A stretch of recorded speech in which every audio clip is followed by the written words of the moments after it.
السلام علیکم ورحمۃ اللہ وبرکاتہ۔ آج اپنے ملک میں عید الاضحیٰ منائی جا رہی ہے اور اہل اسلام، اہل ایمان اللہ تعالیٰ کے حق کو اور اس کے ساتھ اپنے تعلق کو قربانی کا حکم پورا کر کے ظاہر کر رہے ہیں اور اپنے نبی کے اس فرمان کو عملی انداز میں، عملی روپ میں زندہ کر رہے ہیں کہ آج کے دن 10 ذی الحجہ کو اللہ تعالیٰ کو قربانی کا عمل جتنا محبوب ہے اتنا کوئی اور عمل فرائض کو چھوڑ کر محبوب نہیں ہے۔ اس کا مطلب یہ نہیں ہے کہ آج نماز بھی نہ پڑھے، کیونکہ حدیث میں آیا ہے کہ آج کے دن اللہ تعالیٰ کو سب سے زیادہ قربانی محبوب ہے اور کوئی اور عمل اتنا محبوب نہیں ہے، لہٰذا نماز نہیں پڑھیں گے۔ تو یہ ایسی ٹیڑھی کھوپڑیوں سے اللہ تعالیٰ حفاظت فرمائے ہم سب کی۔ تو ہر بات کا سیدھا مطلب ہوتا ہے تو وہ سیدھا لینا چاہیے۔ تو خوب مبارک ہو، لیکن قربانی کے عمل کو دیکھ کر اور ہر سال جب بقرعید آتی ہے تو اس عمل کو دیکھ کر بہت سے لوگوں کے پیٹ میں درد پیدا ہوتا ہے۔ اس سال بھی پیدا ہو رہا ہے۔ انیک لوگوں کے دل میں نام لینے کی ضرورت نہیں، جو سوشل میڈیا پہ رہتے ہیں انہیں معلوم ہے۔ اس سلسلے میں اپنی طرف سے کچھ کہنے کے بجائے ایک ویڈیو کلپ گزری جناب غامدی صاحب کی، اور اللہ کے نبی کا حکم ہے کہ اچھی بات جہاں سے بھی ملے اسے لے لو، کیونکہ وہ مومن کا گمشدہ مال ہے جو اسے مل گیا ہے۔ تو اسے سامنے رکھ کر بس سیدھے وہ کلپ سن لیں اور پھر خود دیکھیں کہ ہمارے ذہن میں اور ہمارے دل و دماغ میں قربانی کی اہمیت اور اللہ کے اس حق کی اہمیت جو اللہ تعالیٰ قربانی کی صورت میں ہم پر جتاتا ہے، اور ہم اس حق کو خوش دلی کے ساتھ پورا کرتے ہیں اور اللہ تعالیٰ کو اس کا حق دیتے ہیں، نبی کے فرمان پر عمل کرتے ہیں، حضرت ابراہیم علیہ السلام کی سنت زندہ کرتے ہیں، اور نیت یہ کرتے ہیں کہ اسماعیلی جذبات اور احساسات ہمارے اندر پیدا ہوں، ہم خود اپنے والدین کے فرزند بن کر اسی طرح معاملہ کریں جس طرح حضرت اسماعیل علیہ السلام نے اپنے والد کے ساتھ کیا تھا، اور پھر ہمارے بچے اور ہماری اگلی نسل خود ہمارے ساتھ آداب اسماعیلی کے ساتھ اور اسماعیلی فرزندگی کے ساتھ پیش آئے۔ بس بنا تاخیر یہ کلپ سنے لیتے ہیں۔ آخر کیا ضرورت ہے کہ اتنے بڑے پیمانے پر چند دنوں کے اندر لاکھوں کی تعداد میں جانور قربان کر دیے جائیں، کروڑوں کی تعداد میں جانور قربان کر دیے جائیں؟ کیا کسی ایک سال اس سال جو ہے قربانی نہ کر کے اس سے حاصل ہونے والی جو آمدن ہے وہی رقم جو جانور کی خرید پہ صرف ہوگی اس سے سکولز کھول دیے جائیں، ہاسپٹلز کھول دیے جائیں؟ اس کے بارے میں آپ کی کیا رائے ہے؟ جاوید صاحب اس میں ایک چیز ایڈ کر دوں ان کے سوال میں کہ قرآن تو یہ کہتا ہے نا کہ اللہ کو نہ خون پہنچتا ہے نہ گوشت پہنچتا ہے بلکہ تقویٰ پہنچتا ہے۔ اس کے پیچھے جو چیز کار فرما ہے وہ اصل میں اللہ تعالیٰ کے وجود کی نفی ہے۔ یعنی آپ دنیا میں جیتے ہیں تو تعلقات میں جیتے ہیں۔ میرا ایک ماں کے ساتھ رشتہ ہے، باپ کے ساتھ رشتہ ہے، ممکن ہے کہ میری ماں کے کچھ مطالبے ہوں، میرے باپ کے کچھ مطالبے ہوں، اعزاء اقربا کے ہوں، قوم کے ہوں، وطن کے ہوں، تو ایک پوری شخصیت کے طور پر مجھے زندگی بسر کرنی ہے۔ تو خدا کے ساتھ بھی میرا ایک تعلق ہے، میرے رشتوں میں سب سے بڑا رشتہ وہ ہے، اس لیے کہ وہ میرا خالق ہے، تو اس کے ساتھ میرے تعلق کا اظہار ہونا چاہیے۔ انسان محض ایک مادی وجود نہیں ہے، وہ اپنی ایک نفسیاتی حقیقت بھی رکھتا ہے۔ آپ یہ دیکھیے، آپ نے اتنے بڑے پیمانے پر پریڈ منعقد کی، آپ نے اتنے بڑے پیمانے پر جنگ ستمبر کی یاد منائی، آپ اتنے بڑے پیمانے پر نکلتے ہیں اور یوم آزادی مناتے ہیں، کیوں؟ کیا وجہ ہے؟ اس میں بھی اربوں روپیہ خرچ ہوتا ہے لیکن کسی کو یاد نہیں آتا۔ وجہ کیا ہے؟ وجہ یہ ہے کہ وطن آپ کو نظر آتا ہے، قوم آپ کو نظر آتی ہے، آزادی آپ کے لیے ایک مشہود حقیقت ہے، خدا کے ساتھ تعلق یہ وہ حقیقت نہیں رہا ہوا۔ تو جب آپ اللہ تعالیٰ کے ساتھ اپنے تعلق کو مضبوط اور مستحکم کرنا چاہتے ہیں، اور ذرا فلسفے پر نگاہ کیجیے، یعنی فلسفہ کیا ہے کہ آپ پروردگار یہ کائنات تو نے بنائی ہے، اس کے ایک کشمکش پیدا ہوئی ہے میرے درمیان اور شیاطین کے درمیان، میں اس میں جنگ کے لیے اپنے آپ کو پیش کر رہا ہوں، تو یہ بہت بڑی علامت بن جاتی ہے۔ یعنی چونکہ ہم اس کی حقیقت سے واقف نہیں ہیں، خدا کے ساتھ تعلق اور اس کی معرفت کا شعور نہیں رکھتے، تو اس وجہ سے اس طرح کی بات کرتے ہیں۔ ہماری پوری زندگی کو متوازن ہونا چاہیے، یعنی وہ اللہ تعالیٰ کے ساتھ اپنے تعلق میں بھی نمایاں ہو، وہ ماں باپ کے ساتھ اپنے تعلق میں بھی نمایاں ہو، وہ قوم اور وطن کے ساتھ بھی اپنے تعلق میں نمایاں ہو۔ اور میں آپ سے یہ بھی عرض کر دوں کہ آپ اگر اس پر پابندی لگا دیں تو اس کا نتیجہ یہ نہیں نکلے گا کہ وہ روپیہ کہیں اور چلا جائے گا۔ یعنی پورے انسان کا ظہور ہوتا ہے۔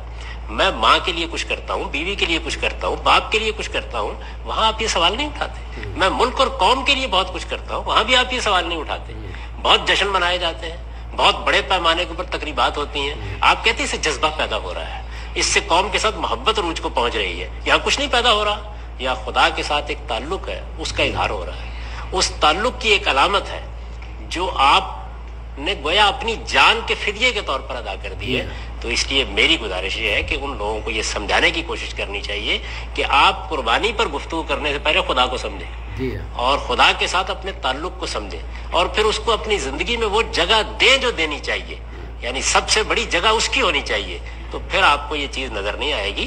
لوگوں کو انفاق کے لیے بلانا ہے، اسکول قائم کرنے ہیں، مدرسے قائم کرنے ہیں، آپ اطمینان رکھیے لوگوں کے پاس بہت کچھ موجود ہے، اور اگر ان کے اندر صحیح جذبہ پیدا ہوگا تو وہ یہاں بھی خرچ کرنے کے لیے تیار ہوں گے۔ لیکن جس جذبے کی یہاں آبیاری مقصود ہے وہ معمولی چیز نہیں ہے۔ تو باقی ہر جگہ جب آپ جذبات کی تطہیر کر رہے ہوتے ہیں یا اس کا اظہار کر رہے ہوتے ہیں اور اس پر اربوں روپے خرچ کر رہے ہوتے ہیں، میں یہاں بحثیں پڑھتا ہوں کہ یہ لوگوں کے اندر ایک تفریح کا بڑا شدید داعیہ ہے۔ اس کی تسکین کے لیے آپ کو پتنگ بازی کے تہوار کو منانا چاہیے، اس میں روپیہ نہیں خرچ ہوگا، کاغذ پر خرچ نہیں ہوگا، اس میں جاوید صاحب اس پر بانس کی تیلیوں پر خرچ نہیں ہوگا، یعنی وہ سب ہو رہا ہوتا ہے۔ لیکن آپ یہ دیکھیے کہ اصل چیز کیا ہے؟ اصل چیز یہ ہے کہ آپ اصل میں خدا کے تعلق کو ایک زندہ تعلق کے طور پر محسوس نہیں کرتے۔ چنانچہ کیلکولیٹر بیٹ لے کے بیٹھ جاتے ہیں کہ اچھا نماز میں وقت کتنا صرف ہوا، روزے میں طاقت کتنی خرچ ہوئی۔ تو اپنے تعلق کو پہلے اس جگہ بھی محسوس کریں، یعنی آپ کے تعلقات کے جو دائرے ہیں وہ صرف ماں باپ اعزاء اقربا قوم وطن یہی نہیں ہے۔ سب سے بڑا جو تعلق ہے وہ اس کائنات کے پروردگار کے ساتھ ہے جس نے آپ کو تخلیق کیا۔ بے شک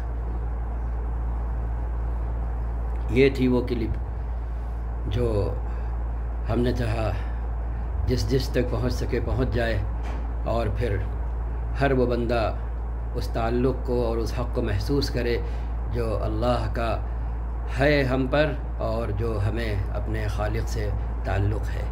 آگے کچھ کہنے کی ضرورت نہیں، بس اسے سن کر اس تعلق کو اور اس حق کو محسوس کریں، اور اللہ تعالیٰ نے آج کے دن اور ان 3 دنوں میں جس چیز کا مطالبہ کیا ہے اور جو پسند ہمارے حوالے کی ہے اس پسند کو ہم کر گزریں۔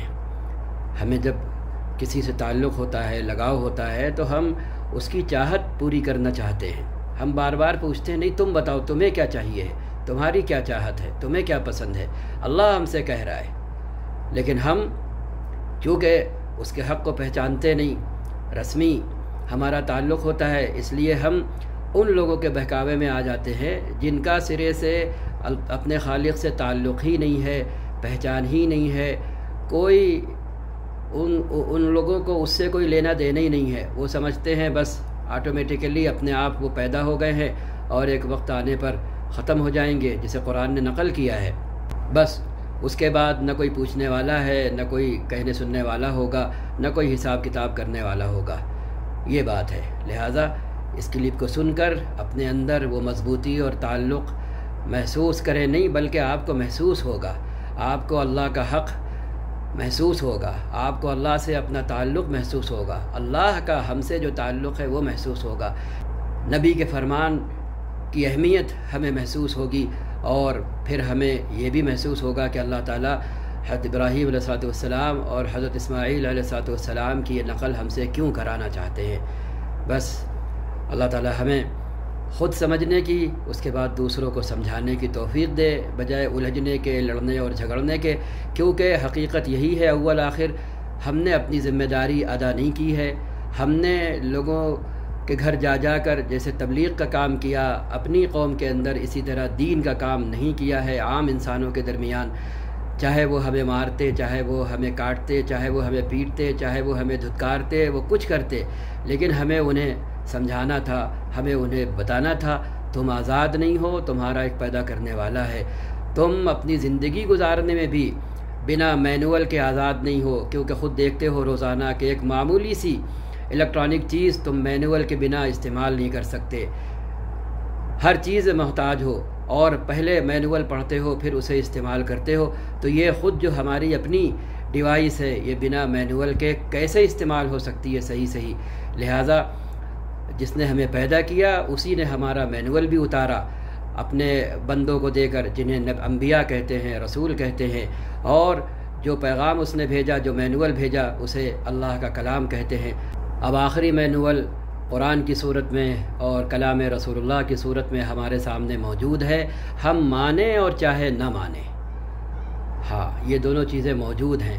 اب کام ماننے والوں کا ہے کہ نہ ماننے والوں کو وہ سمجھائیں اور انہیں بتائیں، اور اس راہ میں جو بھی تکلیفیں آئیں وہ برداشت کریں. ہم نے خود اب اسلام کے 2 حصے کر دیے کہ مکی زندگی کو سامنے ہی نہیں رکھا، مدنی زندگی سب کو عزیز ہے، ہم کو بھی عزیز ہے، مکی زندگی ہمیں عزیز نہیں رہی. اور جب کہ ہر چیز کی شروعات تکلیف سے ہوتی ہے، مشکلات سے ہوتی ہے. بڑی سے بڑی ڈسکوری، انوینشن اور کسی چیز کے بننے کا مرحلہ آپ سامنے کر لیجئے تو ابتدا میں وہ چیز ویسی نہیں تھی. جس ڈیوائس کو استعمال کر کے بات کر رہے ہیں، کیا ابتدا میں ایسی تھی؟ چھوٹا سا ایک موبائل آیا تھا جس سے خالی بات کر سکتے تھے اور ٹیکسٹ میسج بھیج سکتے تھے، بس اور کچھ نہیں کر سکتے تھے. لیکن اب وہی چیز کہاں سے کہاں پہنچ گئی. تو لگنے سے، اسی میں جوجھنے سے، آگے کی راہیں نکالنے سے یہ سب ہوا ہے. تو بہرحال ہم کہہ رہے ہیں ہمارا بھی سب کا، خاص طور پر آزادی کے بعد تو جو بہت بڑی ذمہ داری ہم سب کے کاندھوں پر عائد ہوئی تھی وہ ہم نے ادا نہیں کی ہے، کہ جن کے ساتھ رہنا ہے ہم ان سے بیگانے بنتے چلے گئے. جن کے ساتھ ہم رہ رہے ہم نے ان سے ایک دوری بنا لی، فاصلہ پیدا کر لیا. تو بات کیسے بنے گی؟ آپ 2 لوگ ایک ساتھ بیٹھے ہوں اور لمبا سفر کریں خاموشی کے ساتھ، ہر دوسرے کے اندر، ہر ایک کے اندر بے چینی پیدا ہوتی ہے. یار کیسا بندہ ہے، یہ بولتا ہی نہیں ہے. ہر آدمی سوچ رہا ہوتا ہے، لیکن باتیں شروع ہو، ایک دوسرے سے بات چیت شروع ہو تو اپنائیت پیدا ہوتی ہے. یہاں پر یہ ہے کہ جب ہم ساتھ رہ رہے ہیں اور ساتھ رہیں گے، کہیں نہیں جانے کا کوئی بھی، تو پھر ہمیں سمجھانا ہے، ہمیں بتانا ہے، کیونکہ ہم ذمہ دار ہیں، ہم مسئول ہیں. ہمارے پاس وہ مینول ہے، ہمارے پاس وہ پیغام ہے، ہمارے پاس سب کچھ ہے، ہمیں بتانا ہے. اور پہچان کی ایک مشترکہ کڑی موجود ہے. جب ہم بتائیں گے، جائیں گے اور کہیں گے کہ بھئی ہم اجنبی تمہارے لیے ہیں، لیکن تم ذرا اپنی کتابوں کا جائزہ تو لو، اپنی کتابوں کو پڑھو تو دیکھو وہاں پر ہمارا تذکرہ موجود ہے نہیں موجود ہے محمد رسول اللہ صلی اللہ علیہ وسلم کا تذکرہ موجود ہے نہیں موجود ہے. تو ایک پہچان کی کڑی تمہارے پاس ہے، اسے نکال کر لاؤ. اس کے بعد تم خود ہی دیکھو گے کہ نہ مسلمان تمہارے لیے انجان رہے گا، نہ محمد صاحب انجان رہیں گے، اور نہ اللہ انجان رہے گا، نہ اس کی آخری کتاب اور ہماری اس ڈیوائس کا مینول اور آخری مینول انجان رہے گا. کچھ بھی انجان نہیں رہے گا. لہٰذا اللہ تعالی ہم کو اس کی توفیق دے.